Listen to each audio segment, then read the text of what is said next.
Morning. நான் doctor Padmapriya, மகப்பேறு மருத்துவர், ஜெயம் மல்டி ஸ்பெஷாலிட்டி ஹாஸ்பிட்டல், திருச்சி. இப்போ வீக்ஸ் ஆஃப் ஜெஸ்டேஷன் எப்படி டாக்டர் கால்குலேட் பண்ணணும், நம்மளோட டெலிவரி டேட் எப்படி கால்குலேட் பண்ணணும்னு நிறையா மதர்ஸ் கேட்குறாங்க. இது வந்து யாருக்கு ரெகுலர் பீரியட்ஸ் இருக்கோ அவங்களோட டேட் வந்து கரெக்டாக வரும். அதாவது எவ்ரி மந்த் 28 டேஸ் சைக்கிள் இருக்கவங்களுக்கு பார்த்தீங்கன்னா அவங்களோட ஃபஸ்ட்டு மென்ஸ்ட்ரல் பீரியட், அதாவது மென்சஸ் ஆன டேட்டை வந்து அவங்க கரெக்டாக நோட் பண்ணி வச்சுக்கணும். அதுலேருந்து லாஸ்ட் மென்ஸ்ட்ரல் பீரியட்னு சொல்லுவோம், அதாவது எல்எம்பி.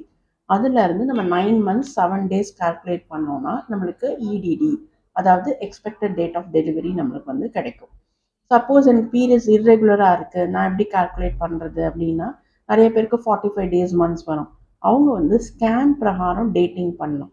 இப்போது கரெக்டாக ஃபஸ்ட் ட்ரைமஸ்டர் ஸ்கேனில் வந்து நம்மளுக்கு அந்த க்ரௌன் ரம்ப் லெங்த் அப்படின்னு சொல்லுவோம், சிஆர்எல்னு, அதாவது குழந்தையோட மெஷர்மெண்ட், அதை கால்குலேட் பண்ணி டெஃபினட்டான ஒரு டெலிவரி டேட் நம்மளுக்கு கிடைக்கும்.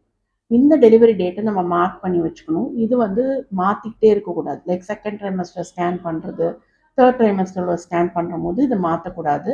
ஃபஸ்ட் ட்ரைமஸ்டரில் நம்ம பண்ணுற சிஆர்எல் தான் நம்மளுக்கு அக்யூரேட்டாக கிடைக்கும். ஸோ இதை நோட் பண்ணிவிட்டு நம்ம டெலிவரி டேட்டை கால்குலேட் பண்ணலாம். இப்போ ட்ரைமஸ்டர்னா என்ன? So first trimester, second trimester, third ட்ரைமஸ்டர்னு சொல்லுவோம். ட்ரை அப்படின்னா 3. ஸோ 9 months நம்ம வந்து 3 பிரிச்சுக்கணும். ஃபஸ்ட்டு 3 months வந்து first trimester, 4th 5th 6th வந்து second trimester, 7th 8th 9th வந்து தேர்ட் ட்ரைமஸ்டர்.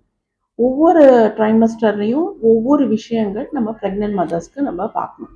இப்போ ஃபஸ்ட் ட்ரைமஸ்டர் எடுத்துட்டிங்கன்னா அவங்களுக்கு வாமிட்டிங் இருக்கும், ஃபெட்டிக் இருக்கும், டிசினஸ் இருக்கும். ஸோ அதில் முக்கியமான ஸ்கேன்ஸ் நம்ம பண்ணணும்.